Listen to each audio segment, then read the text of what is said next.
nosotros somos el grupo 7, le vamos a explicar sobre la recolección de datos. Va a empezar mi persona, Williams Fernando Azcarapi Flores. Recolectar datos. Para poder obtener la recolección de datos, la técnica que se requiere depende del problema y la metodología del trabajo. Es decir, un ejemplo que si lo que queremos saber es la opinión de las personas sobre un tema cultural, social, lo que podemos realizar es una entrevista o un cuestionario. Otro ejemplo sería que si queremos saber cómo es el comportamiento de los estudiantes, lo que podemos realizar es la técnica de la observación. Y si lo que quisiéramos saber es cómo está su avance académico, lo que podemos hacer es un examen de prueba estandarizado. Ahora, recolectar datos implica 3 actividades vinculadas entre sí, que sería seleccionar el instrumento de medición, aplicar el instrumento de medición y preparar las mediciones obtenidas.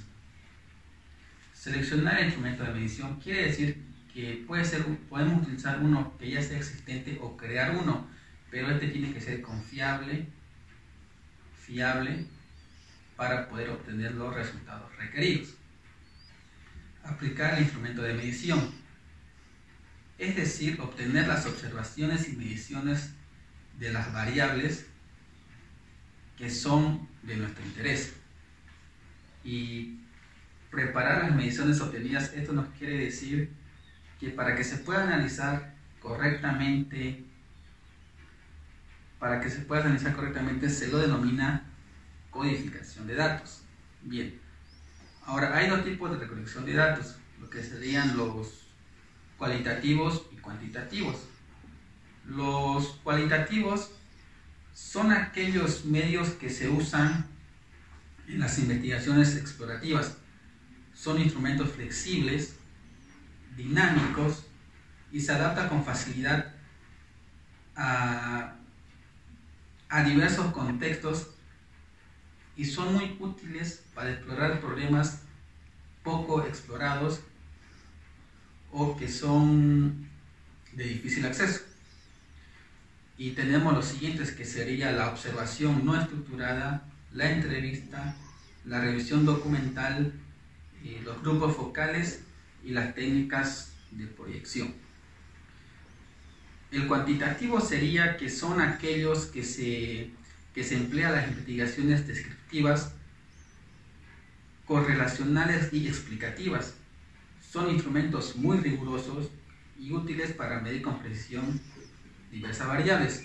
Entre ellas tenemos lo que son el cuestionario estructurado, las escalas, el test de prueba y la observación estructurada. Yo les voy a hablar sobre qué es lo que significa medir. Medir significa asignar números a objetos y eventos de acuerdo a reglas, esto según la teoría de Steven.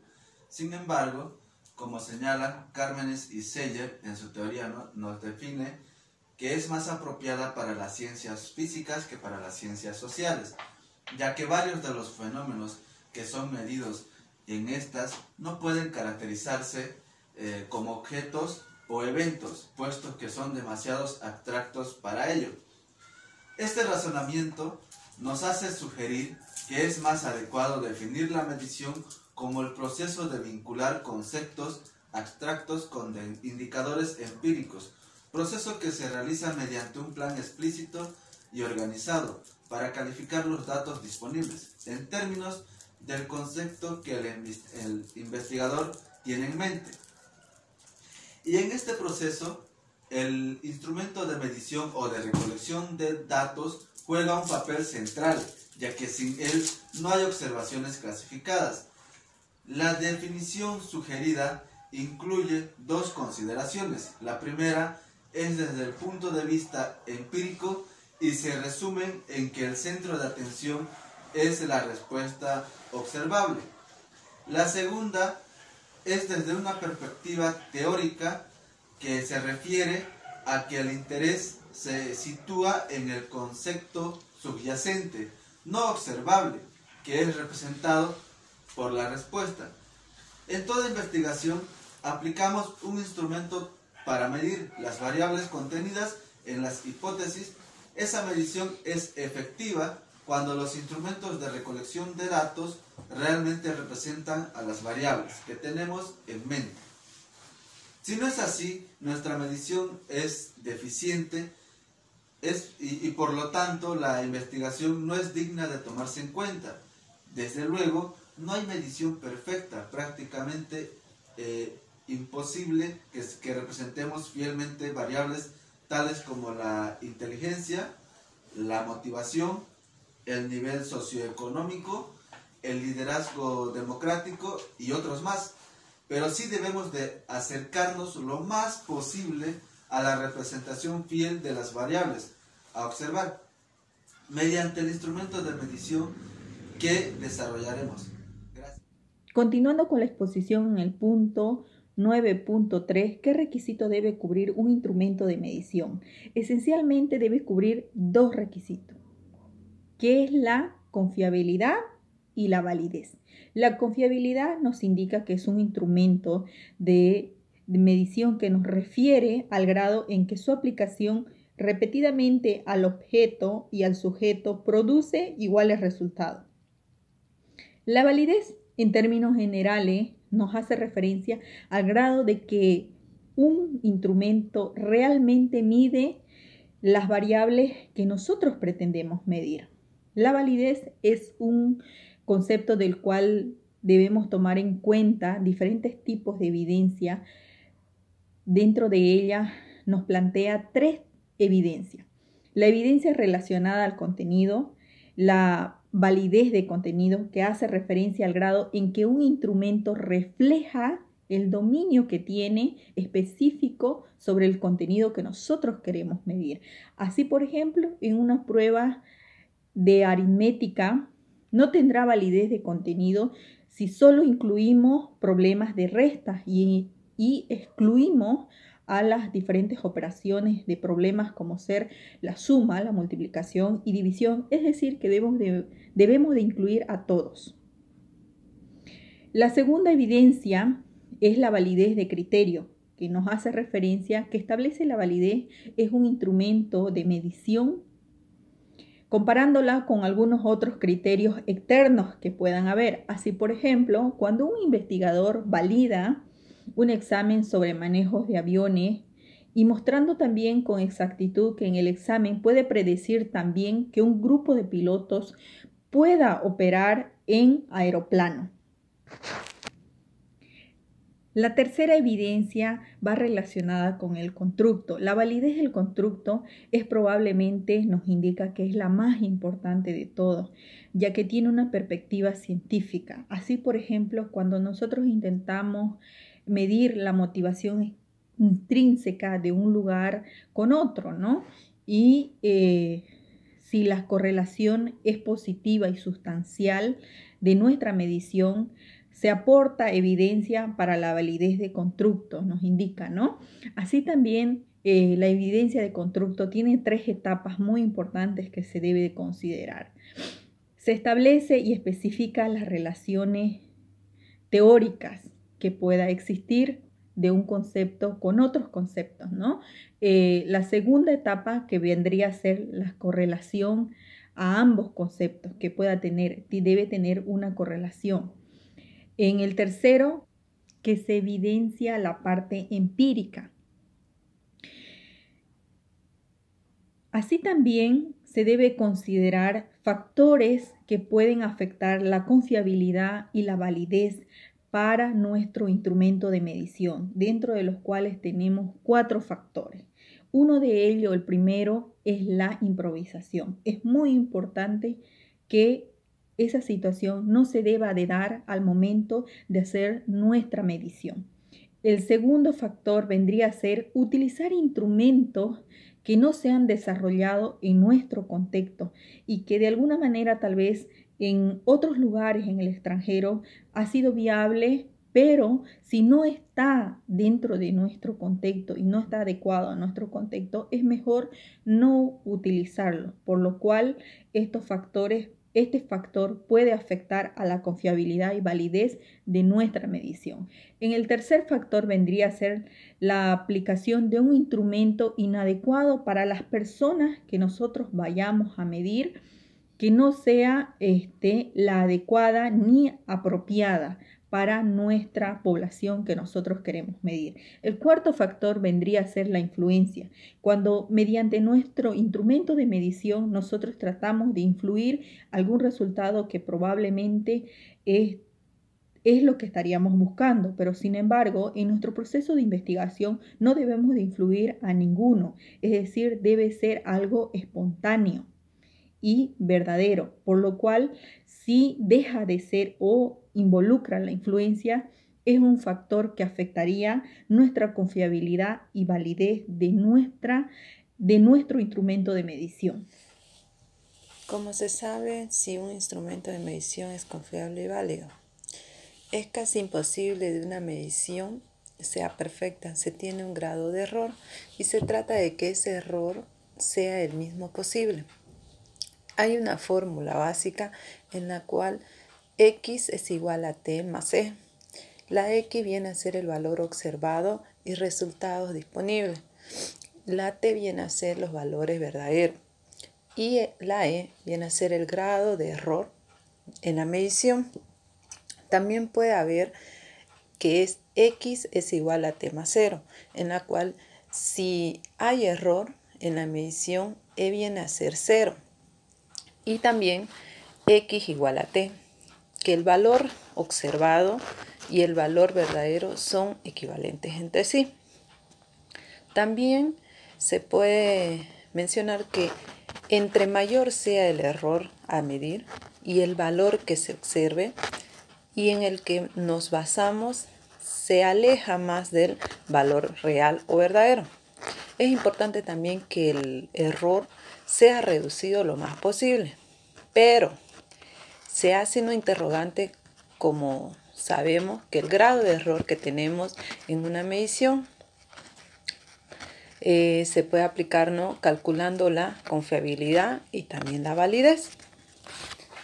El cálculo de confiabilidad de diversos procedimientos para calcular tanto la confiabilidad de instrumentos y la medición. Las fórmulas que producen coeficientes de confiabilidad. El coeficiente puede ser que oscila tanto entre 0 y el 1. Ahora, donde un coeficiente significa 0 es porque no hay confiabilidad o es nula en sí la confiabilidad y se asigna el número 1 cuando es un máximo de confiabilidad total. Entre más cerca sea el 0, hay mayor error en la medición. Ahora, tenemos 5 tipos de medición o 5 tipos de procedimiento, en la cual las medidas de estabilidad y confiabilidad por test o retest. Es un único instrumento en el cual se hace la medición por ítem o indicadores, aplicando 2 o más veces a un mismo grupo de personas. Ya es diseñado en panel, el tiempo se considera en sí que es largo, ¿no? Y la variable susceptible de cambios que puede llegar a confundir. La interpretación del coeficiente de confiabilidad obtenido, ¿no?, por este procedimiento. También tenemos el número 2, los métodos de forma, ya que son alternativas o paralelas. No se administra el mismo instrumento de medición, 2 o más versiones equivalentes de este. Sus versiones son similares, ¿ya? Es confiable si la recolección entre los resultados de ambas administraciones es significativamente positiva. Las respuestas en sí deben variar, ¿no?, un poco entre las aplicaciones, porque no pueden ser idénticas. El número 3 son los métodos de mitad de partida, o también conocidos como sleeve o halves. Las medidas de estabilidad, ¿no?, y los métodos de formas alternativas que requieren en sí cuanto menos 2 administraciones de esta medición en el mismo grupo de individuos, ¿ya? El método de mitades partidas requiere una sola aplicación de la medición. Conjunto que puede ser total de ítem y componentes divididos en dos mitades. Y la puntuación de ambas son comparadas correlativamente o correlacionadas. La confiabilidad varía de acuerdo al número de ítem que incluye en sí al instrumento de medición. Un ejemplo que nos da el texto, ¿no? Es lo cotidiano que podemos vivir, ¿no? Medir la lealtad de un amigo, ¿ya? Cuántas pruebas se le ponga, puede ser que la confiabilidad sea mejor. El punto número 4 es el coeficiente alfa de Cronbach, ¿ya? Que requiere una sola administración del instrumento de medición y produce en sí valores que oscilan entre 0 y 1, que son los valores que se dan, ¿no? Su ventaja es que no se divide en dos mitades. Los ítems del instrumento de medición, lo cual se aplica a la medición y se calcula el coeficiente. Ahora el punto 5, que es el coeficiente KR, barra 20, es la misma interpretación que la del coeficiente alfa, que el coeficiente número 4 que se explica. Ahora, según los cálculos de validez, tenemos tres, que es la validez de contenido, el validez de criterio y de constructor. En sí, la validez del contenido es necesario revisar, ¿no?, lo utilizado, la variable por otros investigadores. Ahora, cuando hablamos de la validez de criterio, es más sencillo estimar. El investigador correlaciona su medición con el criterio y toma como coeficiente de validez. Ahora, la validez de constructo es el procedimiento también llamado como un análisis de factores. Su aplicación requiere ¿no?, de sólidos conocimientos estadísticos y de uso de un programa estadístico apropiado en computadora.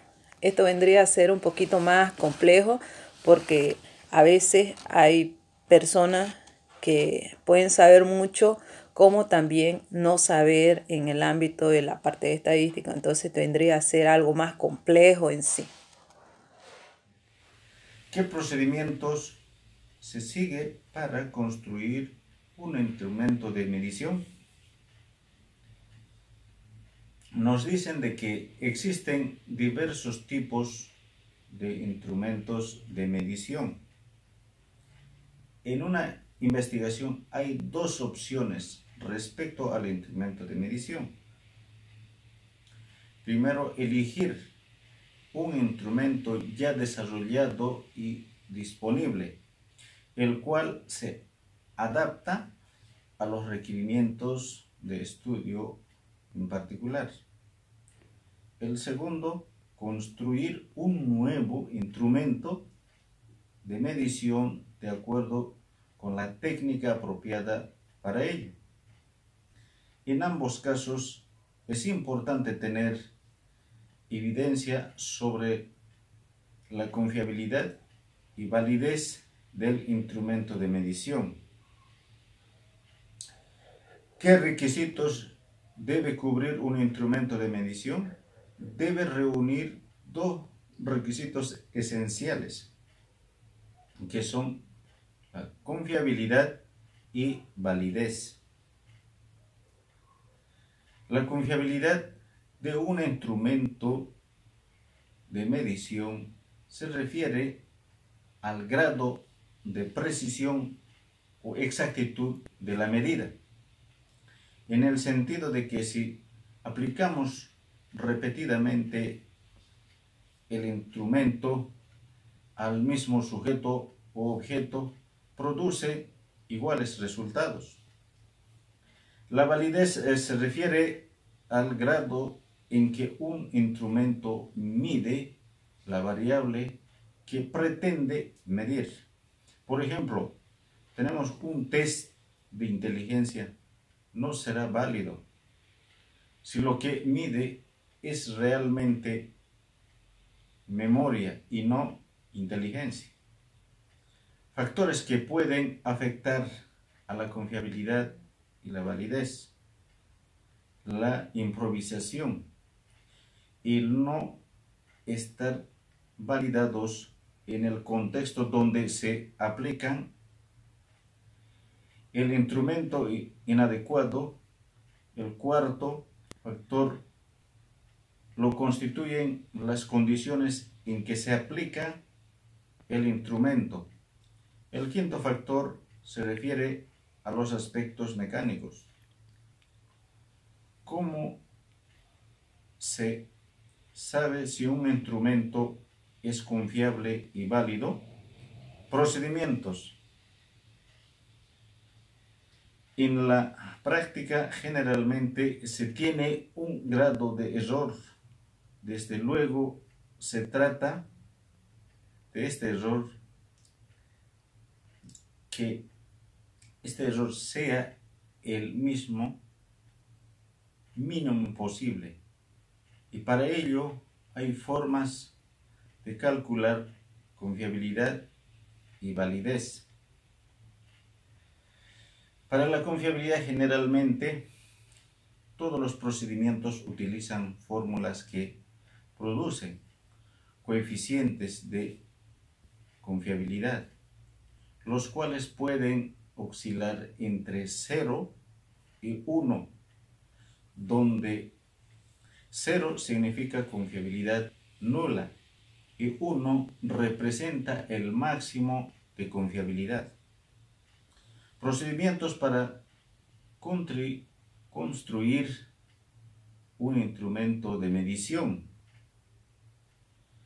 El primer paso consiste en listar las variaciones que se pretende medir o observar. Segundo, revisar su definición conceptual y comprender su significado. Tercero, revisar cómo han sido definidas operacionalmente las variables. Yo le voy a hablar de qué tipos de instrumentos de medición o recolección de los datos disponemos para una investigación social. Disponemos de las escalas, de las actitudes, también de cuestionarios, como también análisis del contenido, observaciones, prueba de inventarios estandarizadas, sesiones en profundidad y otras de recolección de datos, como también la combinación de 2 o más instrumentos. ¿Cómo podemos medir una actitud? Para medir una actitud, comúnmente se ocupa el ejemplo de totalmente de acuerdo, ni de acuerdo o totalmente en desacuerdo. Es una manera de medir directamente la actitud. ¿Cómo podemos hacer la atracción de afirmación? Se hace un ejemplo similar. Para hacer la afirmación podemos poner muy de acuerdo, ni de acuerdo o totalmente en desacuerdo. ¿Cómo podemos obtener la puntuación? Para obtener una puntuación se puede hacer actitudes muy desfavorables, como también actitudes muy favorables. Preguntas en lugar de afirmación es una técnica que se puede ocupar. Técnicas de ítem o también afirmación, como también análisis de los números de los errores. Ahora podemos ocupar el cuestionario, que el cuestionario es más utilizado para recolectar datos. Esto se puede aplicar muy simple, a través de las entrevistas, a través de los correos, a través de las llamadas. También podemos aplicar los análisis. Los análisis abarcan en la técnica para estudiar la conversación. La observación aplica y observa el riesgos de todo lo que abarca en general. Pruebas estandarizadas. Las pruebas estandarizadas son un instrumento clave para la medición de lo anterior. Sesiones en profundidad.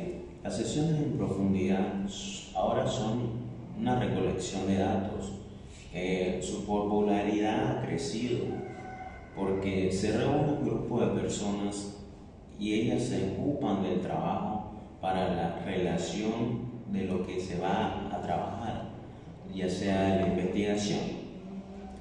Recolección de los datos. La recolección de los datos también puede ser que se reúnan los archivos respecto al tema o a la investigación que uno está realizando correspondientemente.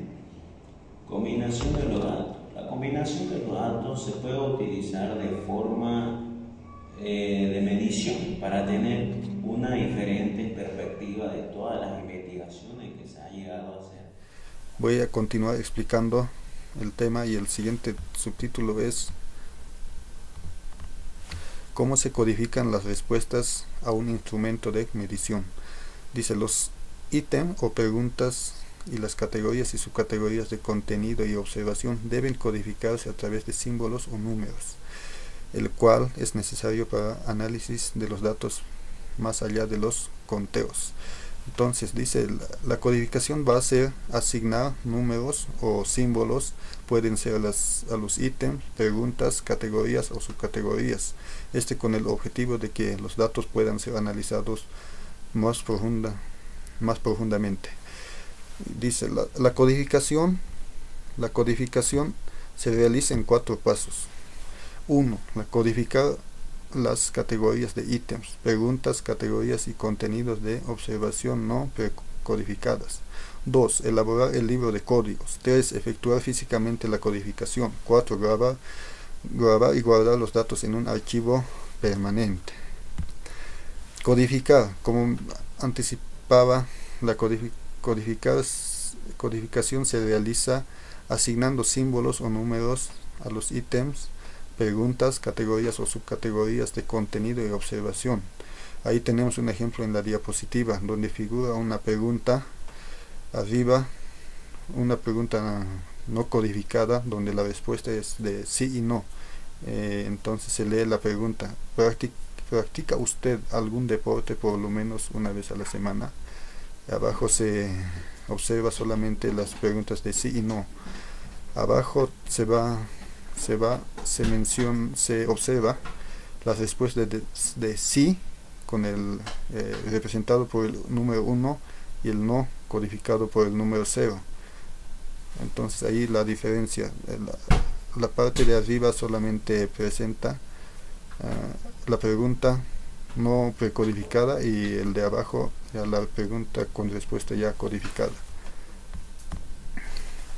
Libro de códigos. El libro de códigos es un documento que describe la localización de las variables y los códigos asignados.